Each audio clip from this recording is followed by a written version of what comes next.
The day Maren Calloway walked into the Dusty Creek saloon to ask for work, every man in the room looked up, looked her over and looked away, not because she was plain, but because at 27 years old she was, by the unspoken arithmetic of the frontier, already counted among the lost causes. Dusty Creek, Texas, 1883. The town sat like a stubborn splinter in the flat palm of the Llano Estacado, surrounded by mesquite and red dirt, and the kind of silence that only broke when the wind had something to say. The railroad had come through 2 years prior, which meant the saloon had doubled in size, the general store had tripled its inventory, and the opinions of the townspeople had somehow grown even smaller than before. Progress had a way of doing that, giving people just enough comfort to make them cruel. Maren had arrived on the Tuesday afternoon stage from Abilene, a single leather trunk beside her, and a posture so straight it might have been mistaken for pride, though those who looked closely enough would have seen that it was something closer to practice. She had been holding herself upright against the weight of the world for so long that it had simply become the shape of her spine. She was not a woman who apologized for existing. That alone was enough to make her dangerous in a town like Dusty Creek. She had dark auburn hair that she wore pinned back sensibly, though strands of it always escaped to curl against her temples in the heat. Her eyes were the color of good river water, gray-green, and clear and deep enough to drown in if you were not careful. She was tall for a woman of the time, broad-shouldered from years of honest work, and her hands were capable in the way that only hands which had never been idle could be. She was not the soft, pale, parlor-bred sort of woman that the men of Dusty Creek seemed to require. She was something else entirely. She had spent 4 years in Abilene working as a bookkeeper for a cattle concern that had subsequently gone under when its owner drank himself into the grave. Before that, she had taught school for 2 years in a small Kansas settlement that had been swallowed by a drought so severe the creek beds cracked like old pottery. Before that, she had nursed her mother through a long illness and buried her father after a riding accident that left nothing to inherit but a small debt, and a good saddle she eventually sold to pay the stage fare south. She had no husband. She had no father. She had no brother to speak on her behalf. And in 1883, in a town like Dusty Creek, a woman without a man to vouch for her was a sentence written in disappearing ink, present one moment and irrelevant the next. She had heard there might be work in Dusty Creek. The stage driver, a kind enough man named Hector who smelled powerfully of pipe tobacco, had mentioned that the man who ran the saloon, one Gideon Marsh, had recently lost his bookkeeper to a ranching opportunity in New Mexico. Maren had bookkeeping skills. Maren needed steady pay. The mathematics of the situation seemed clean and simple. She had not yet learned that nothing in Dusty Creek was clean or simple. Gideon Marsh was a wide man with a waxed mustache and eyes that were always calculating something. He stood behind the bar when Maren entered and watched her approach with the expression of a man who had heard a joke and was waiting to laugh at the punchline. She stated her business plainly. She had experience with ledgers, with inventory, with accounts receivable. She could write a clean hand, and she could do sums in her head faster than most men could do them on paper. Gideon Marsh listened to all of this with one elbow propped on the bar, and when she finished he tilted his head and said, "How old are you?" 27, she said. He made a sound that was not quite a laugh. "Bit long in the tooth for a woman looking for a fresh start, aren't you?" The saloon was not empty. There were 6 or 7 men at various tables, cowboys mostly, dusty from the trail, their hats pushed back on their heads. A few of them snorted. One of them, a young man of perhaps 20 who had the look of someone who had never been told anything interesting, shook his head at his companion as though Maren had said something amusing by simply existing. Maren felt the heat rise in her chest. She kept her voice level. "I am not looking for a fresh start," she said. "I am looking for work. The two things are different." Gideon shrugged. "That as it may, I was thinking of hiring someone younger. Someone more," he waved a hand, as though the rest of the sentence were obvious. More decorative, she said. He had the grace to look slightly uncomfortable. I was going to say energetic. She looked at the ledger sitting open on the shelf behind him. She could see from 6 feet away that the columns were not balanced, and she said, "Your February totals are off by what I would estimate is approximately $11.40. Probably a transposition error somewhere in the middle of the month. A decorative bookkeeper would not have caught that. I caught it from across a room." Silence settled over the saloon like dust after a gust of wind. Gideon turned and looked at the ledger. He turned back. He said nothing for a long moment. Then from a corner table, a voice said, "She's right, Gideon. I watched you enter that lumber invoice twice back in February." The man who spoke had been sitting in the far corner of the room, which was why Maren had not noticed him immediately. He was leaning back in his chair with his long legs stretched out and his hat on the table beside him, and he spoke with the easy, unhurried certainty of a man who was not in the habit of saying things he did not mean. He was not young, by which she meant he was somewhere in his early 30s, with sun-darkened skin and dark hair that curled slightly at the ends as though it had decided not to cooperate with any comb ever made. He had a jaw that looked like it had been carved from the same red stone that formed the canyon walls to the west, and eyes so dark they were nearly black. He was watching her with an expression that she could not immediately categorize, which was unusual because she had spent 27 years learning to read people quickly. Gideon sputtered, "Cole, this isn't your business." "I know," the man called Cole said pleasantly. "But you asked me to look over those accounts last month and I told you then there was an error. You didn't listen to me either." He looked at Maren again. "You say you can do sums in your head, quickly and correctly," she said. "All right," he said, and he gave her 3 numbers, large ones, the kind of figures you would find in a cattle transaction. She added them and gave him the sum without hesitation. He nodded once. "That's right." He picked up his hat and put it back on his head and said to Gideon, "Hire her." The young cowboy at the nearby table, the one who had shaken his head, laughed outright at that.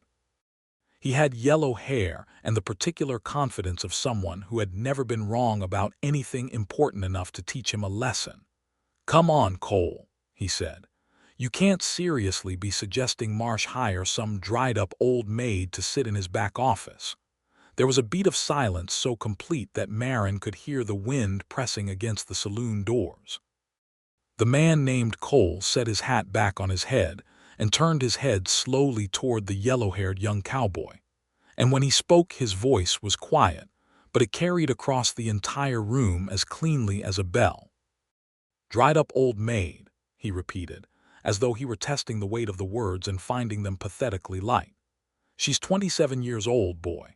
She caught an accounting error in 5 seconds that the rest of us missed for 2 months, and she's been standing there making her case with more grace and good sense than you've managed in the entire time I've known you."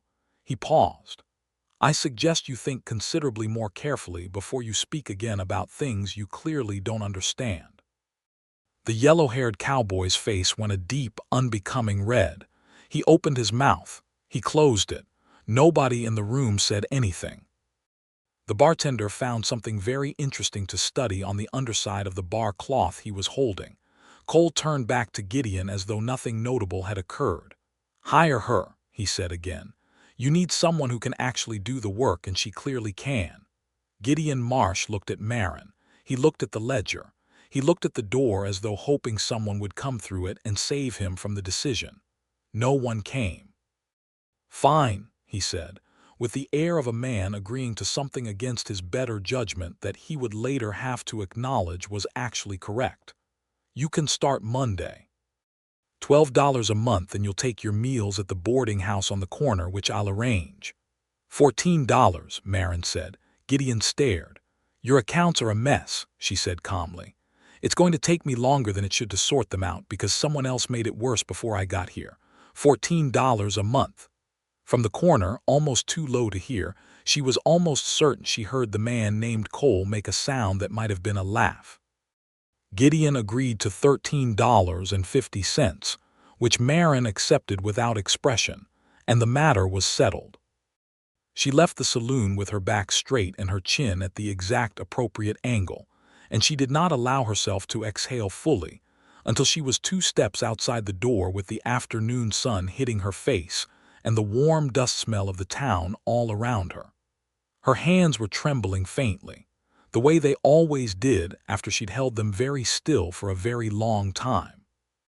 She found her way to the boarding house, which was run by a woman named Agnes Prout, a compact, sharp-eyed widow in her 50s who looked Maren up and down and said, "So you're the one who's going to work for Gideon Marsh," with a tone that suggested she was not entirely sure whether to be impressed or concerned.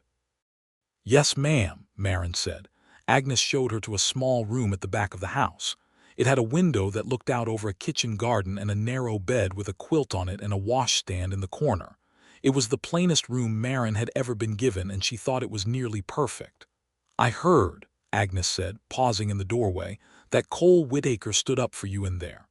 Maren set her trunk down. "I don't know that anyone needed to stand up for me," she said honestly. "But one of the men did say something, yes." Agnes made a thoughtful sound. "Cole Whitaker doesn't usually say much about anything that doesn't directly concern him. That's an interesting development." She looked at Maren with an assessing expression that had in it no cruelty and quite a lot of intelligence. "He's a good man," she said. "One of the few genuine ones in this county. His family has a cattle ranch about 8 miles northeast of town. Been there since before the railroad, since before half the buildings on Main Street. Lost his father 2 years ago and has been running the place alone since." She paused. "He is not a man who speaks carelessly." "I gathered that," Maren said. Agnes nodded and left her to unpack. Maren sat on the edge of the narrow bed and looked out the window at the kitchen garden and thought about the man in the corner of the saloon who had spoken without being asked and had looked at her with an expression she still could not name. She put the thought away with the practicality of a woman who had too much to do to spend time on things she couldn't categorize, and set about unpacking her trunk. Monday came with a wind out of the north that sent dust spinning down the main street of Dusty Creek like small ghosts. Maren arrived at the saloon before Gideon did, which she suspected was not unusual, and sat down at the small desk in the back office and opened the first ledger and began to work. The accounts were, as she had predicted, a disaster of the first order. Not dishonest, at least not obviously so, just neglected in the way that things are neglected when the person responsible for them does not understand them well enough to know how badly wrong they've gone. The previous bookkeeper had apparently had a very original approach to the concept of double entry accounting, which meant that Maren had to go back through 18 months of records and reconstruct what had actually happened from the evidence of purchase orders, receipts, and delivery invoices that were stuffed into a wooden box under the desk in no particular order. She worked methodically. She worked quietly.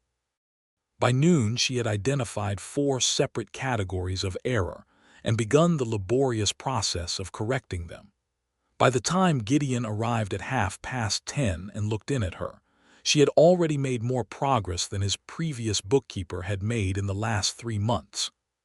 He said nothing particularly gracious, but he brought her a cup of coffee without being asked, which she interpreted as a form of approval. By the end of her first week, she had set the accounts back 18 months and re-entered everything correctly. By the end of her second week, she had produced for Gideon a clear and readable summary of the saloon's actual financial position, which turned out to be considerably healthier than he had believed, mostly because the errors had been in his disfavor.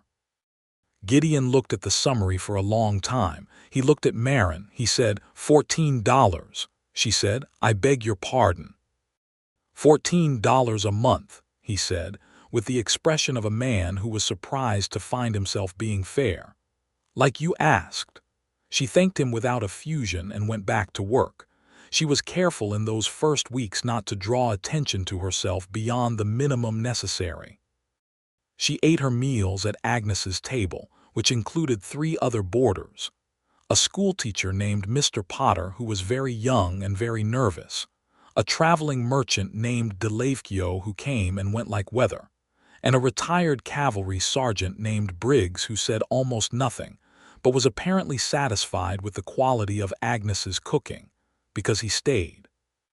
She walked to and from the saloon at the same time every day. She attended church on Sundays because it was practical to be seen doing so, not because she believed in the particular version of God being preached about by the Reverend Hollies, who seemed to think that God was primarily interested in property values and the proper behavior of women. She saw Cole Whitaker exactly 3 times in that first month, each time briefly and in passing. He came into the saloon on a Thursday to settle some account with Gideon and passed the open door of the back office and stopped and looked in, and she was looking up at the same moment, and they regarded each other for a single still second before he nodded once and moved on. The second time was at the general store, where they were both reaching for salt at approximately the same moment, and he stepped back and said, "After you, Miss Calloway," which told her he had learned her name.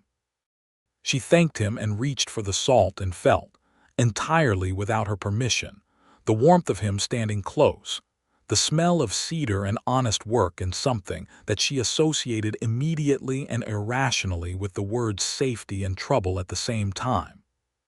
The third time was on a Sunday after church, when she was walking back to the boarding house through the afternoon quiet of the town, and he fell into step beside her with the natural ease of someone who had not planned it, but did not mind that it had happened.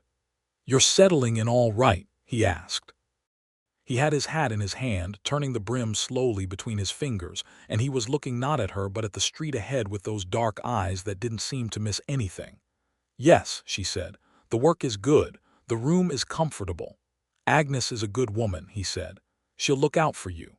"She seems to," Maren agreed. They walked half a block in silence that was not uncomfortable, which she found surprising.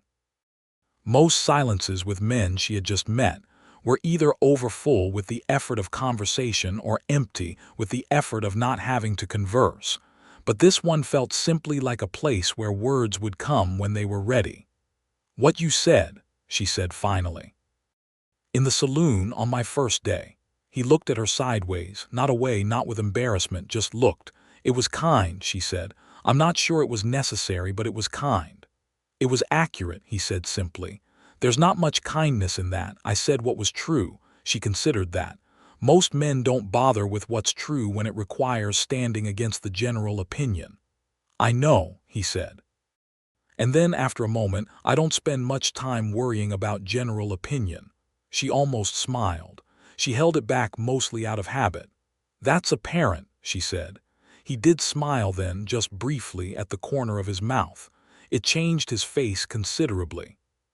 She filed the information away without meaning to and told herself to stop filing information about him since it was not a productive activity. They reached the boarding house gate. He stopped. She stopped. The afternoon sun was warm and gold, and the kitchen garden behind the fence smelled of sage and something green and growing. "Miss Calloway," he said, "I'd like to call on you sometime if that would be agreeable to you." She looked at him for a moment. He looked back without pretense or strategy, just a man who had said what he meant and was waiting for what came next. "You understand," she said carefully, "that I am not in the habit of being called on as a matter of social performance." "I understand that," he said. "I'm not in the habit of it either. I'd simply like to spend some time talking to you when we're not on a street corner." She was quiet for a long moment. The wind moved through the mesquite along the fence. A horse somewhere down the street made a comfortable sound. "All right," she said. "Sunday afternoons are suitable." He put his hat back on his head with the same unhurried certainty with which he seemed to do everything. "Next Sunday, then," he said, and walked away. And she stood at the gate and watched him go and understood with perfect clarity that she was in some degree of difficulty, because Cole Whitaker was not a man who could be filed away neatly. He came the following Sunday with his hat in his hand and a jar of honey from his ranch's hives, because Agnes kept bees and the hive he had near the north pasture had done particularly well that spring. Agnes took the honey with unconcealed delight and made tea, and then, with the transparent tact of a woman who had managed a boarding house for many years, found 3 different things in other parts of the house that required her immediate attention and left them sitting on the porch in the late April warmth. He asked about her life before Dusty Creek, and she told him not all of it, but the parts that were factual and true. The bookkeeping in Abilene, the teaching in Kansas, her parents, the journey south. He listened in the way that people rarely listen, which is to say completely, without preparing his next remark while she was still speaking. When she was done, he was quiet for a moment, and then he said, "You've had a hard run of it." "I've had a complicated run of it," she said, which was not the same thing, and which she understood to be a distinction most people would not bother making. He heard the difference immediately. "Fair enough," he said. She asked about the ranch, and he told her. It was called the Whitaker Bellamy, the Bellamy being his mother's family name, who had helped build it in 1861. It ran about 600 head of cattle on 3,000 acres of pasture and canyon land. He had 4 hired hands, a cook who doubled as his foreman whose name was Lewis, and a dog named Bishop who had an exceptionally high opinion of himself for a cattle dog. His mother was still alive, living with her sister in San Antonio, having decided after his father's death that she had done enough ranching for one lifetime, which he understood and respected entirely. She asked about his father, and a shadow crossed his face that was not grief, exactly, but something more complicated, the particular expression of someone who has been through a loss that involved complicated feelings and has arrived at some kind of peace with the complication. He was a good rancher, Cole said. He loved this land the way some men love church. The land was his religion. Sometimes it was all his religion which made things difficult. He paused. He was not an easy man to know, but he was honest and he built something real, and I respected him. Even when he was difficult, she asked. Especially then, he said. Difficult and honest is rarer than you'd think. She thought about that for a long time afterward. He came the next Sunday and the one after that. By the 3rd Sunday, Agnes had stopped inventing reasons to leave and simply left them to it, which Maren understood to be its own kind of endorsement. By the 4th Sunday, they were no longer sitting with the careful formality of people who were new to each other, but with the ease of people who had found the particular frequency on which they communicated naturally and had simply tuned to it. He made her laugh. She had not expected that. He was not a man who seemed to spend much energy on being entertaining, and yet he had a way of saying things very quietly, with a perfectly straight face, that caught her off guard and made her laugh before she'd realized it was coming. He seemed to enjoy this enormously, in the restrained way that a man who does not make a performance of his feelings enjoys things. She found herself thinking about him during the week. Not constantly, not with the overwrought devotion of a woman in a novel, but in the way you think about a landscape that has interested you, returning to it, finding new things in it, wondering what it would look like in a different season or a different light.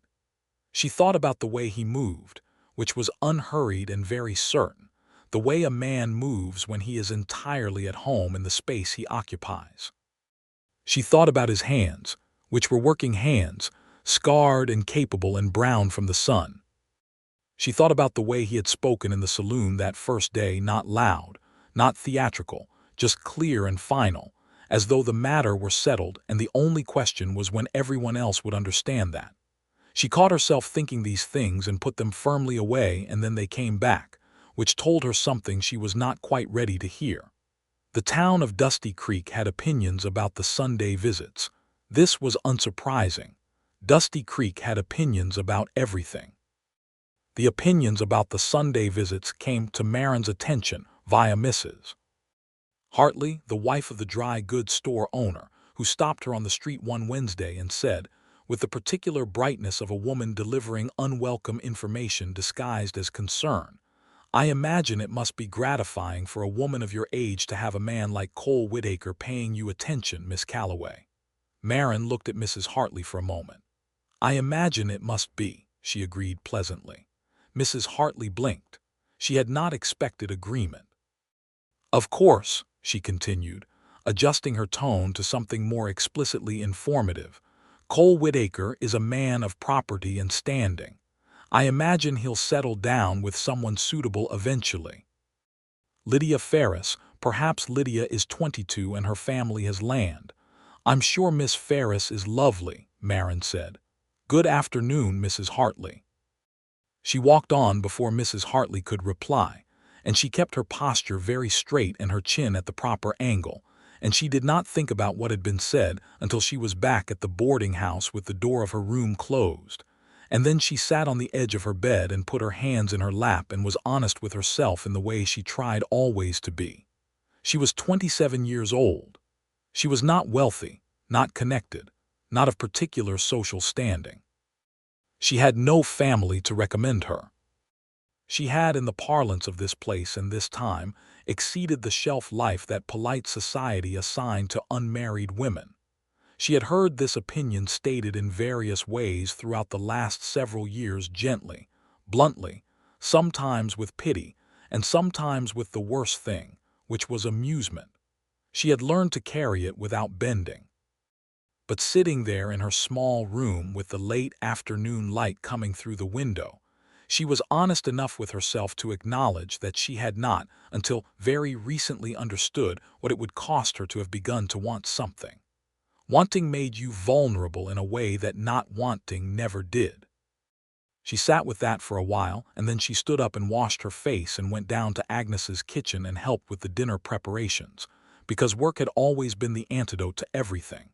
The following Sunday, Cole came as he always did, and they sat on the porch as they always did, and after a while he said, without particular preamble, "Someone's been saying something to you." She looked at him.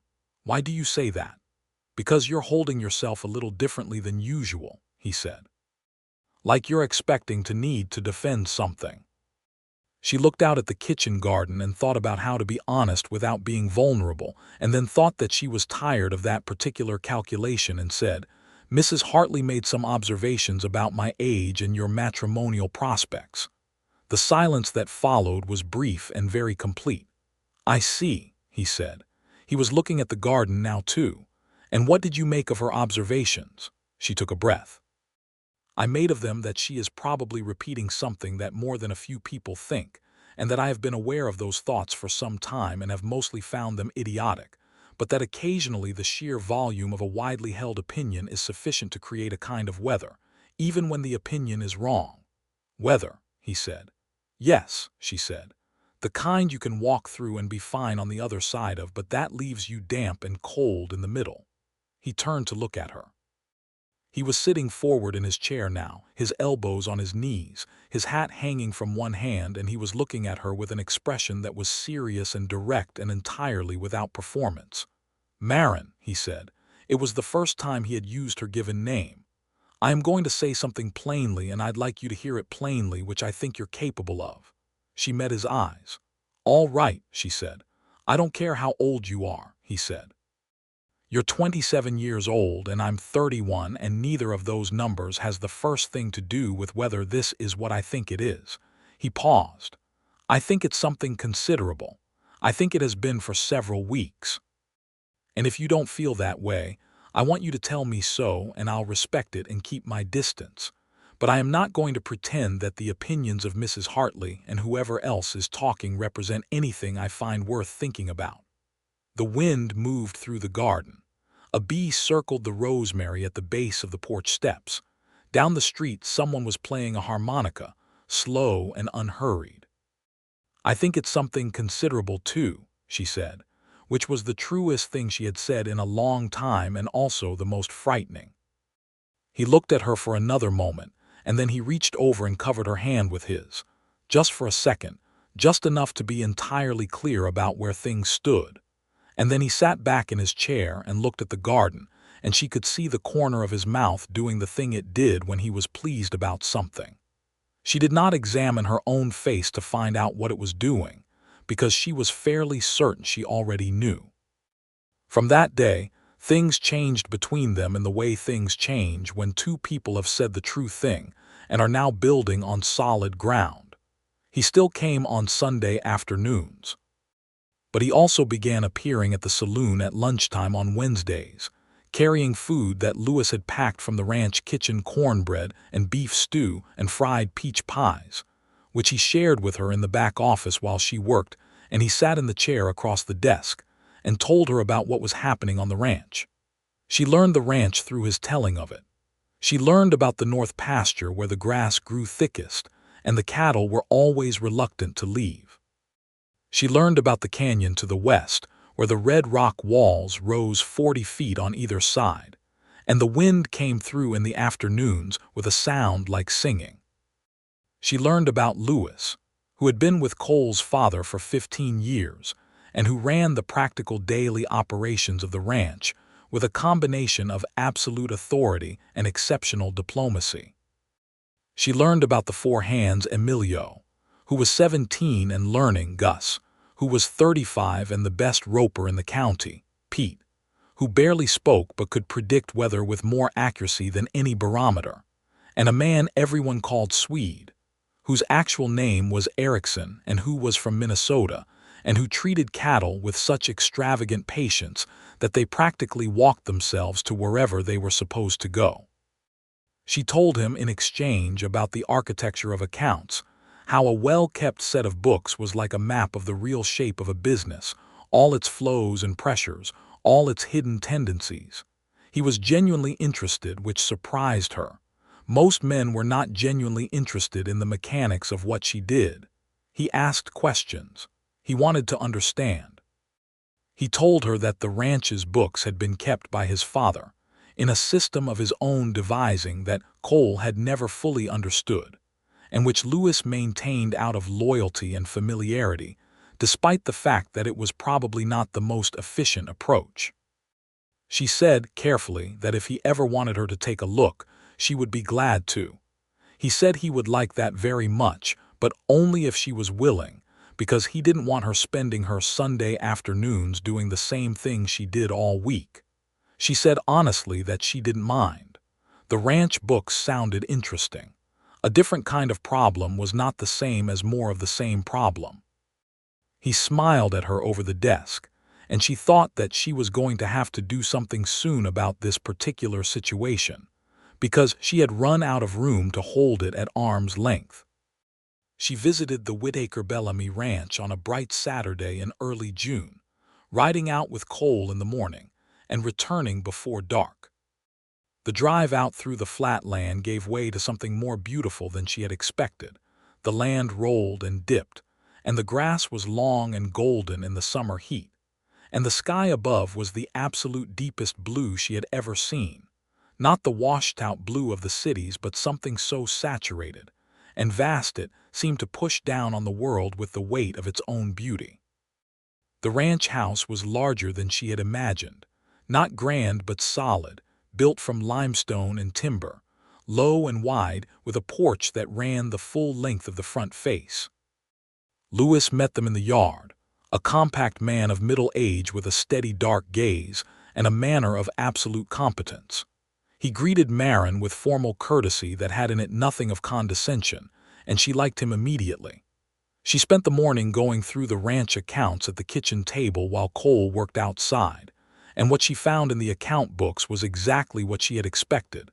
A system that had made perfect sense to the man who invented it and to no one else on earth. It was not wrong, exactly, just private in a way that would make it difficult to work with in any practical future circumstance. A sale, an inheritance, an insurance claim. When Cole came in at noon, flour on his hands from where Lewis had pressed him into service helping with something, she had prepared a clear summary of the accounts as they actually stood, and had drafted an outline of what it would take to reorganize them into a conventional format. He sat across from her at the kitchen table and ate the lunch Lewis put in front of him and looked at what she had done and asked questions and listened to the answers, and she watched him absorb information with the same quality of attention he brought to everything, not rushing, not performing understanding, just actually taking it in. "Can I ask you something?" she said while he was finishing. "Yes," he said. "Why did you stand up for me that first day?" she asked. "You didn't know me, you had no reason to." He looked at her steadily. "I knew enough," he said. I knew that Gideon was being a fool and that you were standing there making a perfectly sensible case and that what was happening was unjust." He paused. "I don't need to know a person to recognize injustice when I'm looking at it." She thought about that. "And the thing that young Cowboy said, that was different," he said, and his voice was quiet, but there was something in it that was very firm. "That was not just unjust. That was mean-spirited and wrong, and I won't sit still for mean-spirited and wrong when there's something to be said about it. Most men sit still for it anyway," she said. "It's easier." "I know," he said, "but I'm not interested in easy when it requires me to be someone I don't want to be." She looked at him across the kitchen table with the afternoon light coming in through the window, and the smell of the ranch all around her, hay and earth, and the honest warmth of a working place. And she understood with the clarity of something finally being said aloud inside herself that she was entirely and irrevocably in love with Cole Whitaker. The understanding sat in her chest like something very warm and very heavy. She did not say it, not then, but she looked at him and something in her expression must have changed because he looked back at her with the same careful attention he always brought to looking at things, and then something in his face changed too. "Maren," he said. "Yes," she said, though he hadn't asked anything. He reached across the table and took her hand and held it in both of his the way you hold something you are not going to let go of, and said, "I would very much like it if you would consider," and then he stopped, which was so unlike him that she nearly laughed, because Cole Whitaker always knew what he was going to say.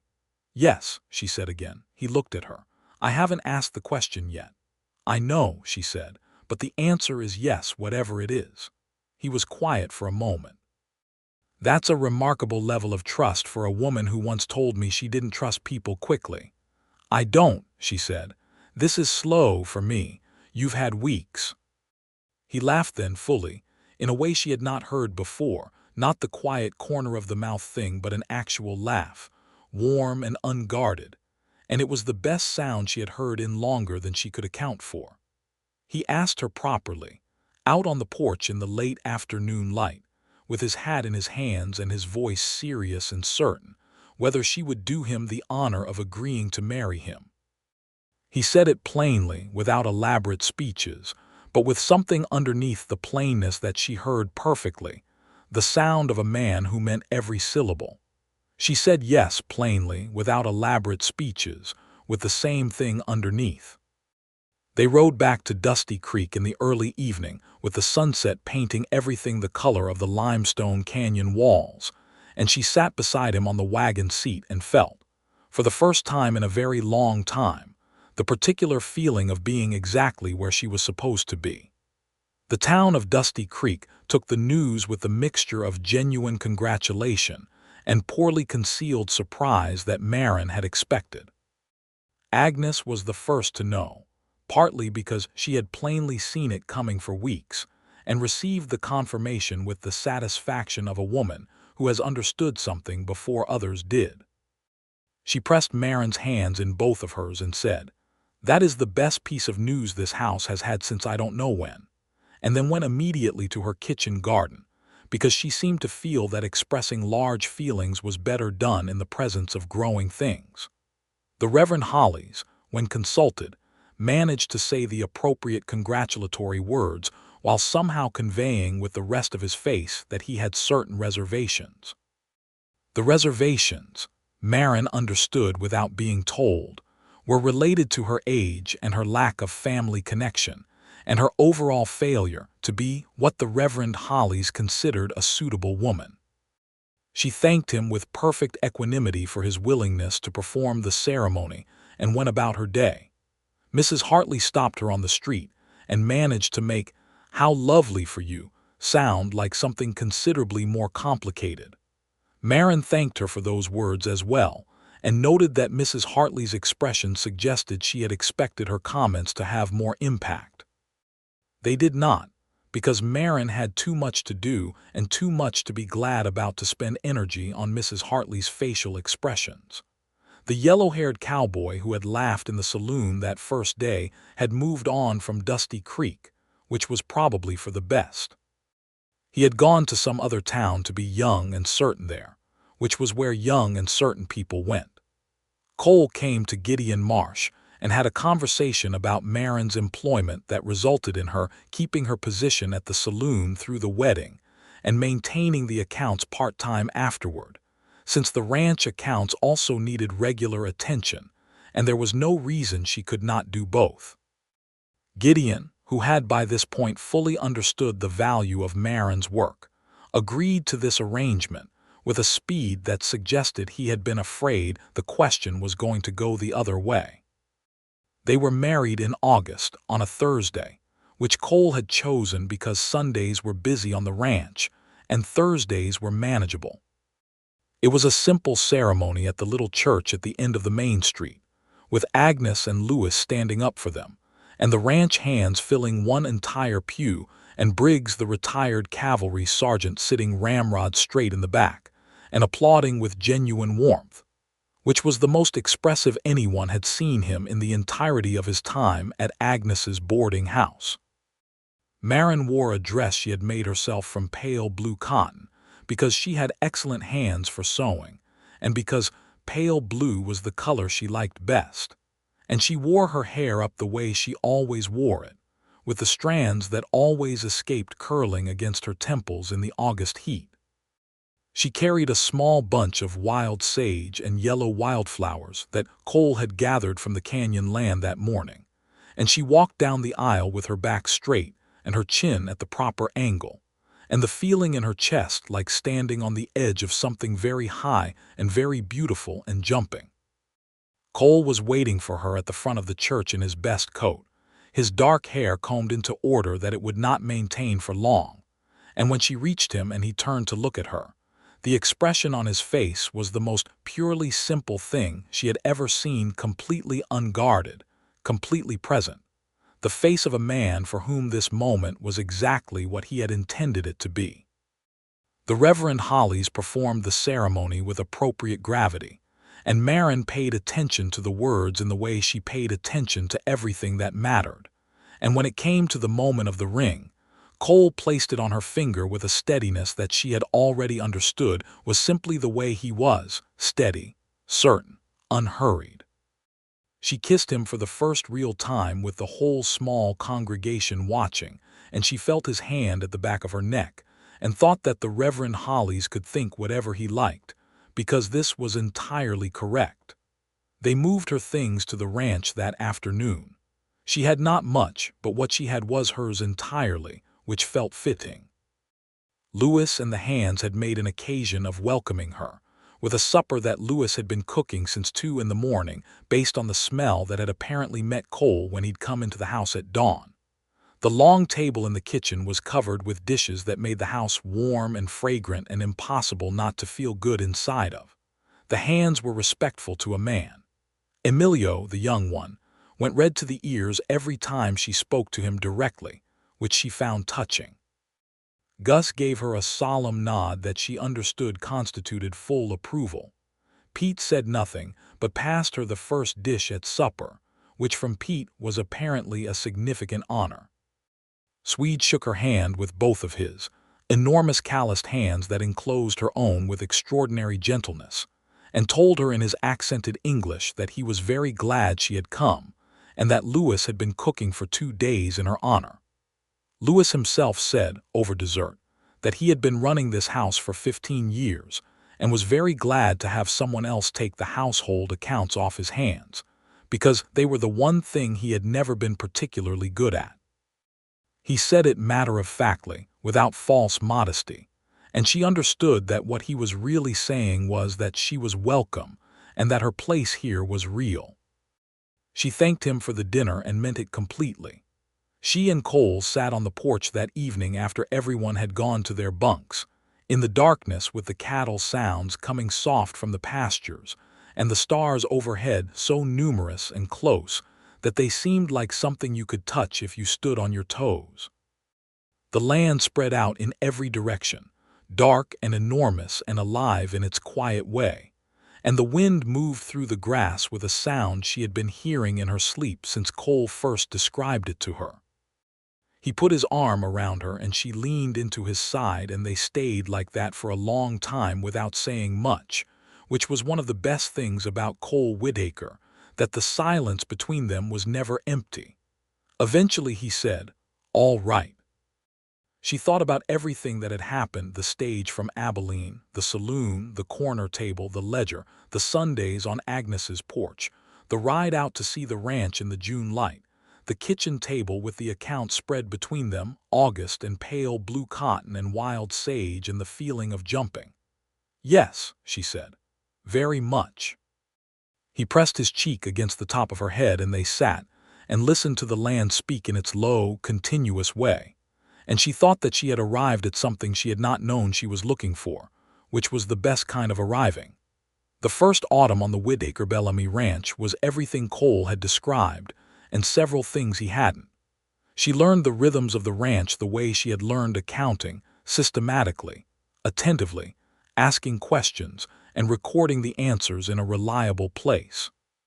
She learned that the north pasture was indeed the most beautiful part of the property, especially in October when the grass turned gold, and the sky went that peculiar clear blue of the high-pressure days.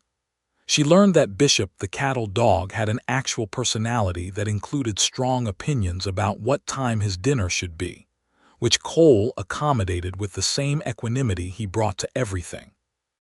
She learned that Lewis's coffee at dawn was an experience that put all other coffee to shame, and that if you got to the kitchen before Emilio, there was frequently also a piece of bread still warm from the previous night that Lewis had left wrapped in cloth on the counter. She also learned, gradually and thoroughly, what it meant to be with Cole Whitaker in the long, sustained way of people who have chosen each other and are making good on the choice day after day. He was not perfect, which she had expected, and which she found reassuring in the way that real things are reassuring precisely because they have imperfections. He was sometimes too quiet when she needed him to speak, and she learned to ask him directly, which he always responded to. He had a stubbornness about certain ranch methods that occasionally required her to present the same argument from 3 or 4 angles before he would look at it from the direction she was offering. But once he did look at it that way, he was honest about it, which was all she required. He woke before dawn every single morning without apparent difficulty, which she respected but could not share, being a person whose best hours were after full light. She found that she had a capacity for affection she had not previously tested in ideal conditions. She had loved her parents, and she had been fond of people at various points in her life, but she had not until now had the particular experience of loving someone with whom she was also entirely herself. Not the careful, considered self she presented to the world, but the actual one. The one who had strong opinions about accounting methodology and who laughed in the way she only let herself laugh when no one was watching, and who was braver than she appeared and more frightened than she admitted, and who had spent 27 years being told in various ways that she was too much or not enough, and had decided that both judgments were uninformed. With Cole she was simply Maren, which turned out to be exactly the right amount of everything. They worked together well, which she had hoped for but not been certain of.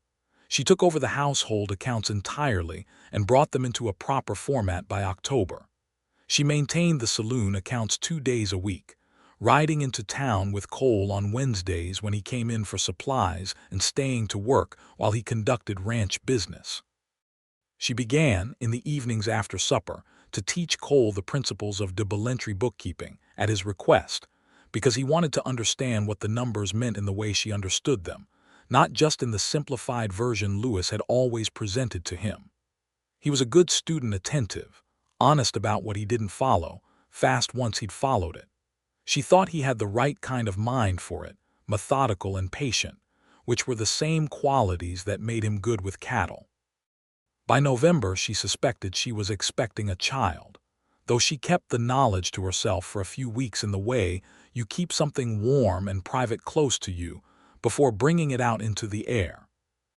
When she told Cole, on a December evening by the fire with the wind outside doing its canyon singing, He was so still for a moment that she thought he might not have heard her, and then he looked at her with an expression that she could only describe as floored, the expression of a man receiving news so exactly what he had hoped for that he didn't know at first where to put it.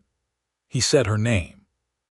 Just her name, the way he had said it the first time on Agnes's porch, and then he reached for her hand and held it the way he held things he was not going to let go of, and she thought that this was what she had come all this way to find, even though she hadn't known she was coming to find it.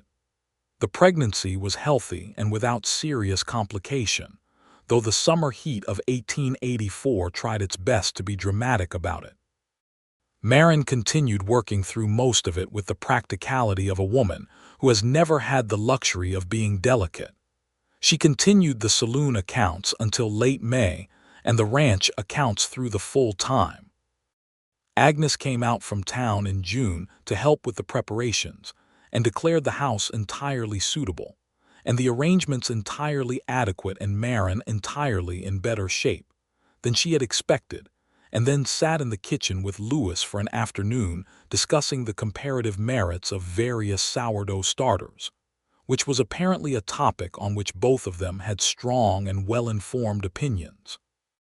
The baby came in late July, a boy with Cole's dark hair and a set of lungs that suggested he had been storing up things to say for the entire 9 months of preparation. They named him James, after Cole's grandfather on his mother's side, who had been by all accounts a man of exceptional character. Cole held him in the first hour of his life with such absolute carefulness that Maren, watching from the bed where she was exhausted and entirely satisfied, thought that the image of Cole Whitaker holding his newborn son was the most complete thing she had ever seen. James was, from the beginning, exactly the sort of person who was going to cause his parents equal amounts of delight and consternation. He was energetic in the way that certain children are energetic, not chaotically but purposefully, as though he always had somewhere important to be. By the time he was walking, he was following Cole around the yard with absolute dedication, and Louis, who had raised 4 children of his own in his previous life before the ranch, watched this with visible satisfaction and took an active interest in James's early education in the ways of the ranch. Emilio, who by 1885 was 18 and no longer red-faced at everything, but still touchingly earnest, taught James to feed the chickens with a gravity that suggested this was among the most important skills a person could acquire. Bishop the cattle dog accepted James with the resigned tolerance of a professional who understood that certain things were simply going to happen around him, and eventually graduated to a guarded affection that expressed itself by following James everywhere and then sitting down, and sighing loudly whenever James stopped somewhere Bishop considered inefficient. Dusty Creek continued to have opinions, as Dusty Creek always did. The opinion about Maren and Cole settled, over the year following the wedding, from scandal adjacent to simply accepted, which was how the town's opinions generally worked, burning hot at first, and then cooling into the landscape, until they were just another feature no one remarked upon.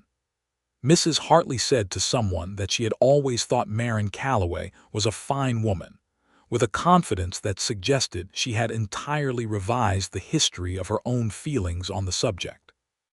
Maren, when told this by Agnes, made no comment other than a short sound that Agnes clearly found satisfying. The yellow-haired cowboy who had laughed had indeed gone to another town. Someone who had come through later mentioned having encountered a man fitting his description working a cattle drive in New Mexico, still young, still certain about everything. Maren genuinely hoped he'd had an experience or two by then that had begun to teach him something about what he didn't know, though she held no ill will. The young were entitled to be foolish for a while, as long as they eventually grew out of it. Gideon Marsh, whose saloon continued to be profitable under Maren's careful management of its accounts, had in the end become something close to a friend, or at least a satisfied employer, which was the closest Gideon Marsh came to friendship with anyone who was not buying him a drink. He raised Maren's pay twice in 2 years, both times without being asked, which she noted as evidence that people occasionally improved. In the spring of 1886, when James was nearly 2 years old and had recently demonstrated his opinion of accounting by sitting on a ledger, and then being entirely unrepentant about it, Maren found herself with the warm, private knowledge again. She told Cole on a Sunday morning before church, out on the porch with the coffee cups between them and the early light making the north pasture look like something out of a dream. He looked at her, and then he laughed, the full, warm, unguarded laugh she had first heard at the ranch kitchen table. And then he picked up his coffee and looked out at the pasture with the expression of a man who is profoundly glad about his life, and said, "Does James know he's about to be outnumbered?" She smiled, which she had stopped trying to hold back somewhere in the first weeks of their marriage. "Not yet," she said. "He won't take it well," Cole said. "He'll adapt," she said. "He's your son." He looked at her sideways. "That's the nicest thing you've ever said about me." "Don't let it go to your head," she said. He reached over and took her hand without looking at her, the way he did things when he wasn't making a production of them, which was how he did most things, and she looked at the north pasture in the early light and thought that she had built something real here, something that had its own weight and warmth and permanence, something that no one's opinion could touch. The second baby came in October of 1886, a girl this time, with Maren's auburn hair and Cole's dark eyes, which was a combination that was immediately judged by everyone on the ranch to be entirely unfair to everyone who would eventually have to deal with her. They named her Ellen, after Maren's mother, and she was from the first moment of her life the absolute center of her own universe, which James accepted with slightly less grace than Cole had predicted, and slightly more grace than Maren had expected. James, at 2.5, regarded his sister with the expression of someone who has been presented with a circumstance he did not request but will eventually find interesting. Within 2 months he had appointed himself her primary guardian from all threats, real and imagined, a role he pursued with considerable dedication and only occasional overreach. The ranch hands received Ellen with the same collective welcome they had given James, with the additional detail that Swede, who was not generally given to sentiment, stood in the yard holding her with such extraordinary gentleness for 20 full minutes that Lewis had to remind him the cattle needed attention, and that he could hold the baby again after. The years at the Whitaker Bellamy settled into the shape of a good life, which is not a dramatic shape, but is the most satisfying one. Maren continued her accounts, the ranches and Gideon's saloon both, and added to her practice a service she had not planned but which had developed naturally. She had become something of an informal resource for the women of Dusty Creek who needed help with their household finances. Not charity, not officiousness, just assistance, offered and given practically, woman to woman, the knowledge of numbers applied to the actual problems of actual people. Agnes sent her the first one, a young wife whose husband had left her with a general store on credit and no idea how much was owed. Then another came, and another. Maren organized her time to accommodate them, because the work was real and needed. Cole knew about it and said nothing except to mention once that if she needed a second desk, there was space in the ranch house sitting room that wasn't being used for anything. She took him up on this, and the sitting room became her office, full of ledgers and the smell of ink and good practical work. He came by it sometimes in the evenings, just to sit in the chair across from her while she worked, the way he had come to the back office of the saloon that first winter. He brought his own work, mending tack or reading one of the cattle journals that came down from the north, and they sat in the lamplight in a silence that was full and warm and companionable, the silence of two people who have nothing to prove to each other and everything to share. James learned to read at Agnes's knee during one of her extended visits, because Agnes had kept all of the schoolteacher Mr. Potter's reader books after he had moved on to a larger school in another town, and she considered it her personal project to ensure James Whitaker knew his letters by age 4. He did, mostly to keep Agnes satisfied, and then discovered that the knowing of them meant he could actually read the cattle journals, which he proceeded to do with a thoroughness that Cole found both impressive and slightly unnerving.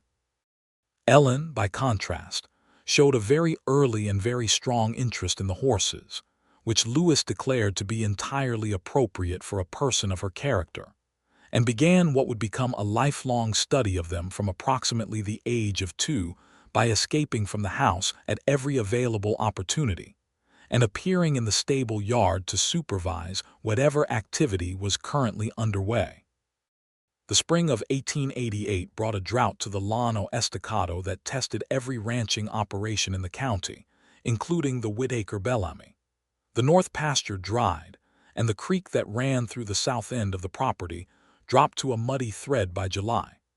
Cole worked with a focused intensity that meant 14-hour days and decisions made on incomplete information, which was the nature of drought management on the frontier. Maren took over every aspect of the household during those months and managed the finances with the tight precision of someone who understands that a drought is also an accounting problem, a problem of resources and reserves and careful timing. She also sat with Cole in the evenings when he came in exhausted and covered in dust, and she listened to everything he had encountered that day and gave him her honest assessment of each situation, not because he needed managing, but because 2 minds are better than 1, and she had a clear and practical way of seeing problems that he found useful, and that he had told her so more than once. They got through it. Not without cost. They lost about 60 head to the heat and the reduced grazing, and had to purchase water for the south fields at a price that made the balance sheets painful to look at, but they got through it. By October the rains came back and the grass began to return, and the following spring was one of the best in years. In the summer of 1889, James turned 5 and started school in Dusty Creek with the slightly terrifying thoroughness of a child who has been waiting for formal education to begin, because informal education has simply not been sufficient.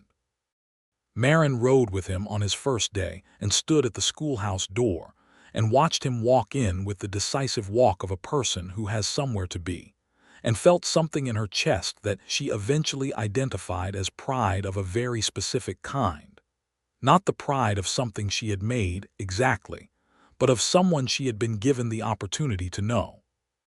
Ellen, at 2.5, was apoplectic at being left behind, which she expressed by following Maren back to the horse and climbing directly onto the stirrup and declaring her intention to go to school as well.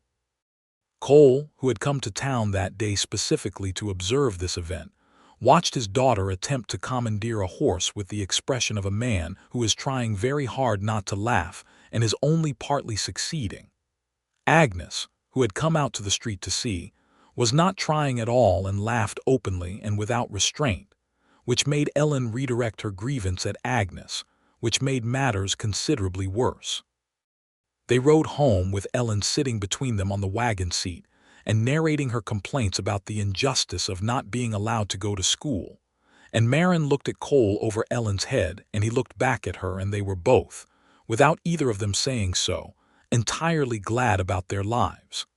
That autumn, Maren received a letter from her mother's sister, her Aunt Clara, who lived in Missouri and whom she had not seen in nearly 10 years. The letter had taken several redirections to find her, having gone first to Abilene and then to the Kansas address she had given her aunt years ago, before following her trail to Dusty Creek, and then finally to the ranch. Aunt Clara wrote that she was elderly now, not well, living alone since her husband had died in the spring, and that she had been thinking about Maren and wondering whether there was any possibility of a visit. Maren read the letter twice at her desk in the sitting room and then went to find Cole. She found him in the stable yard with Swede, doing something complicated with a fence post, and she stood and waited until he looked up and saw her face and knew immediately that something had shifted. She showed him the letter. He read it. He said, "Of course you should go," she said. "It's a long way." "It's a train journey now," he said. "The railroad goes through. It's not what it was." He paused. "She's your family, Maren." "I'd be gone 2 weeks at least," she said. "Louis runs this ranch fine," he said. "He has been doing it longer than I have. James is in school. Agnes will help with Ellen if we need." He looked at her. "Go see your aunt." She went in early October, leaving James at the school he was now attending with ferocious dedication, and Ellen in the combined care of Cole and Louis and Agnes, and effectively everyone on the ranch who was available.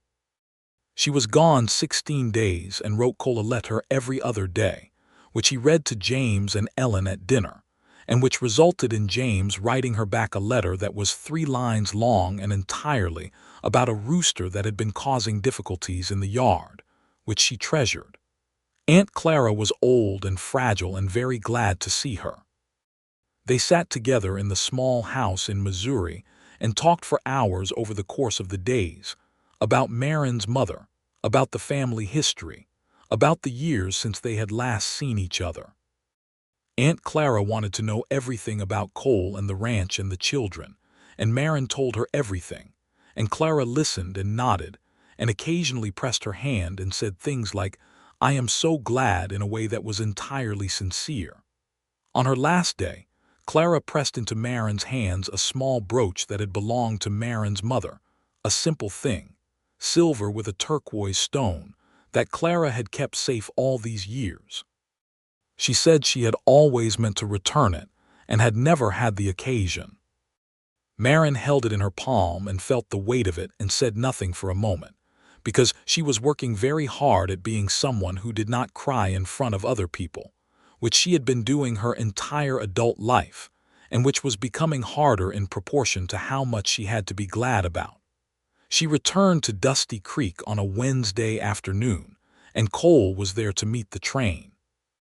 He was standing on the platform with his hat in his hand and James beside him, and when she stepped down from the train, James launched himself at her with complete abandon, and she caught him and held on, and thought that she had been right to go, and was also entirely glad to come back. Cole waited until she had put James down, and then he looked at her for a long, steady moment, the way he always looked at her, fully and without reservation, and said, "All right." "Yes," she said. She showed him the brooch in her hand. "Clara sent something." He looked at it and then looked at her. "Your mother's," he said. "Yes," she said. He reached out and closed her fingers over it, his hand over hers, the same gesture that had been between them from nearly the beginning. "Good," he said simply. They rode home in the October light with James asleep between them on the wagon seat long before they reached the ranch. And when they came through the gate, Louis came out to meet them and take the horse. And through the front window she could see the lamp burning warm and gold in the front room, and she could hear from inside the house the sound of Ellen's voice, already narrating something to whoever was in the room with her, which was entirely in character. Cole lifted James and carried him inside, and Maren followed, and the house received her back with the warmth and smell of it that was entirely familiar and entirely hers.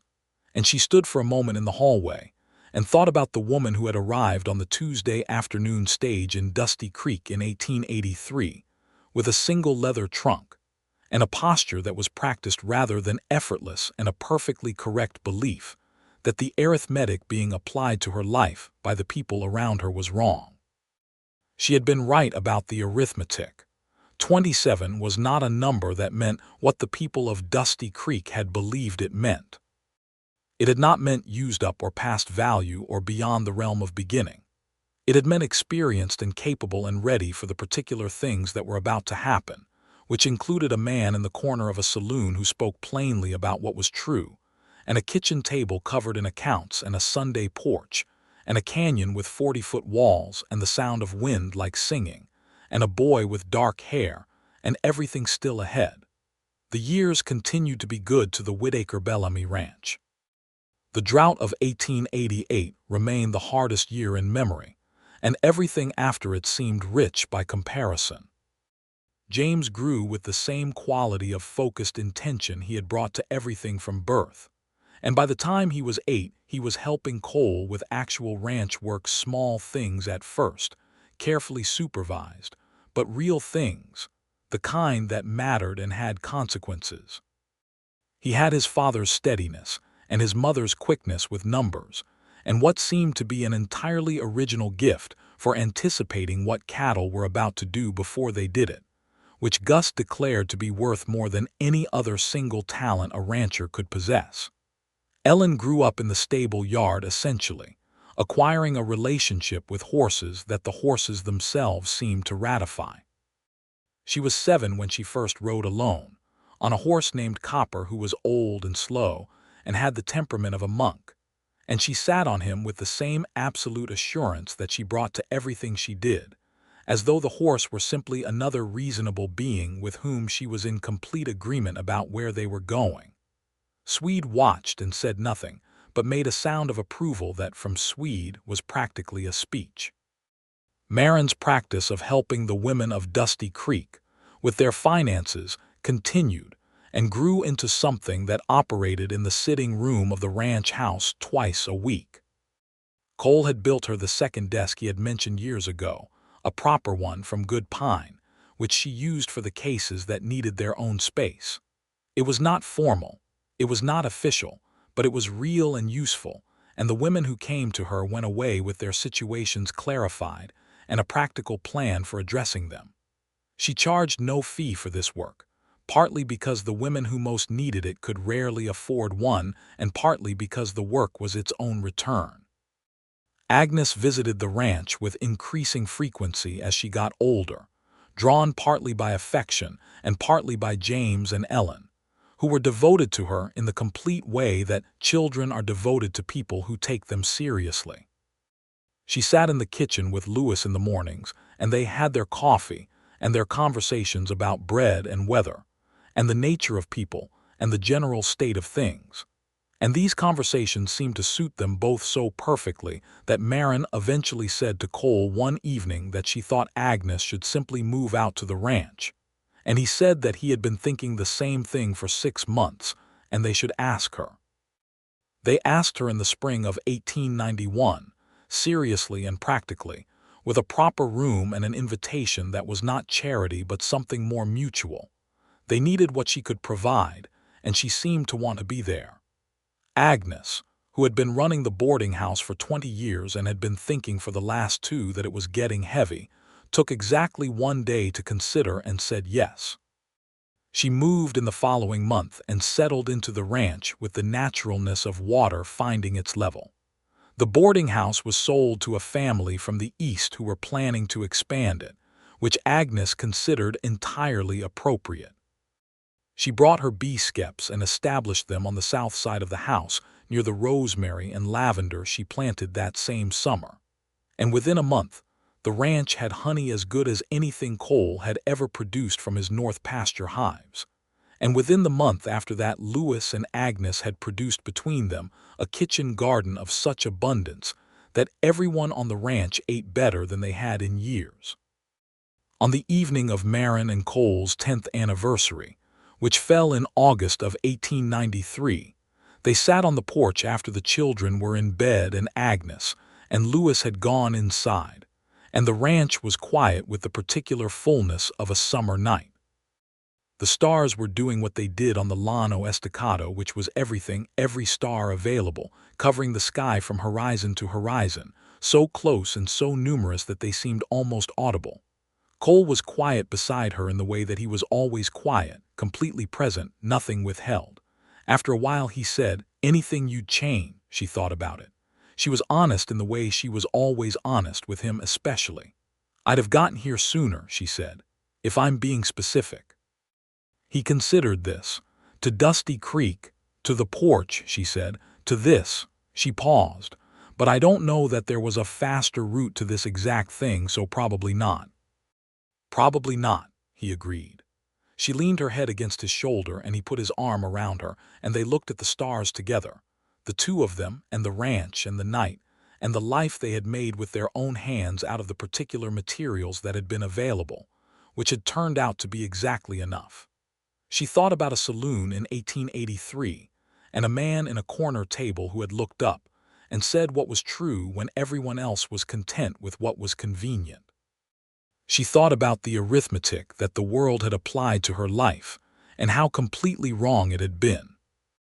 She thought about 27 as an age at which she had been told, in various ways and various voices, that she was already beyond the place where good things began, and she looked at the stars over the Llano Estacado and was glad, with the deep and certain gladness of someone who has earned it honestly, that she had not believed them. Because the good things, the real ones, the ones that had weight and warmth and permanence, had not begun despite what she was at 27.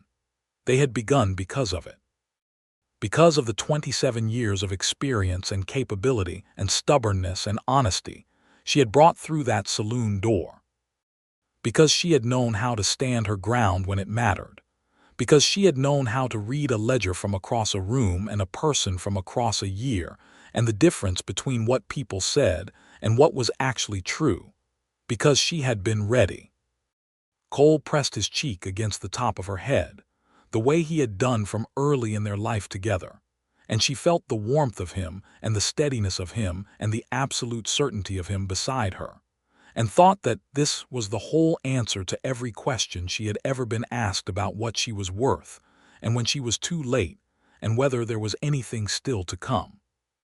The answer was the ranch and the children and the stars and the accounts properly kept, and the honey from Agnes's bees and the sound of the wind in the canyon like singing, and the man who had said plainly what was true when no one else bothered. The answer was all of it, every part, the entire long country of it, and it was exactly right.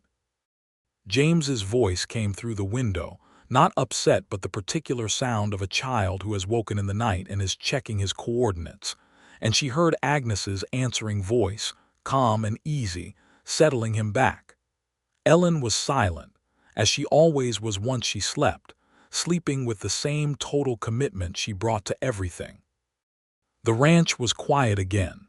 The stars continued their display.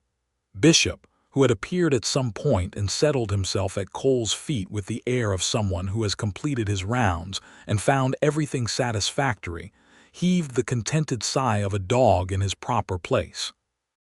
And Maren Calloway Whitaker sat on the porch of the Whitaker-Bellamy Ranch under the enormous Texas sky and was, without qualification or reservation or the small, careful withholding she had practiced for so many years, entirely and completely happy.